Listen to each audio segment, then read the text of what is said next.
Follow Stars had constructed a small temporary encampment right on the bank of the wide river, just above the waterfall. He had been there several days and had become quite comfortable, passing time by whittling warriors, scouts, and hunters 4 inches tall.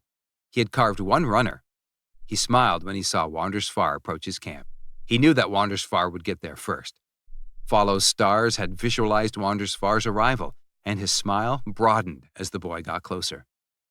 Follow Stars gave Wander's Far a small rock with a turtle painted on the top and one hash mark painted on the bottom. They talked for a couple minutes, and the seer congratulated the boy. Then he asked Wander's Far if he had encountered any difficulty finding the checkpoint. Wander's Far told him, "No, I just imagined where you would be, and there you were." The seer gave him a bowl of buffalo meat with a thick gravy. Then the seer handed him some cornbread with sunflower seeds and dried blueberries baked into it. It was a heavy meal. Wander's Far ate a few bites and thanked him, passing the bowl back. Buffalo was a rare treat, since most of their villages were just outside of the buffalo's normal range. Follow Stars could have predicted the boy would only eat a little. He closed his eyes and reached for Wander's Far's hands. After a silent minute, the seer completed his reading. Follow Stars thought, "This is the boy I always knew would come." The old man opened his eyes. Wander's Far had been gazing at the lids of the eyes of the old seer. Wander's Far felt a strong energy pass through his torso, not from the hands of the seer, but rather through the very air.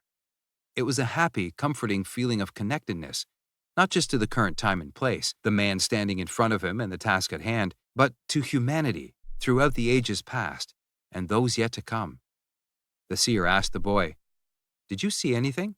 Wander's Far said, "No, I felt it. You have a glorious spirit." Follow Stars whispered, "That was exactly what I was going to say to you."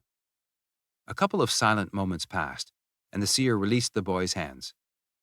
"I want you to have this," he said, giving Wander's Far the runner he had carved.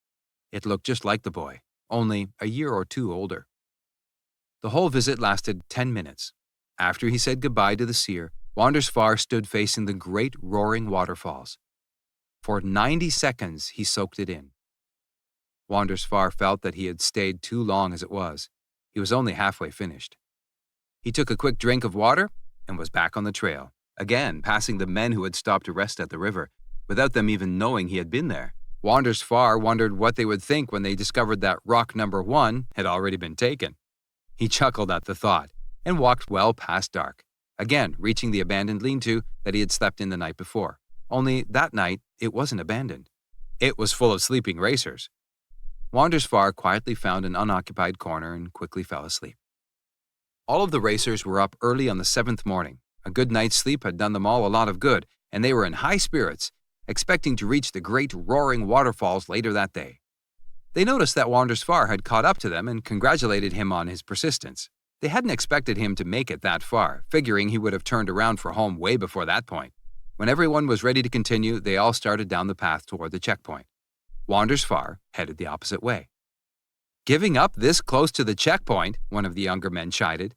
Wander's Far just shrugged, hung his head, and gave a sad, weak, defeated wave in parting.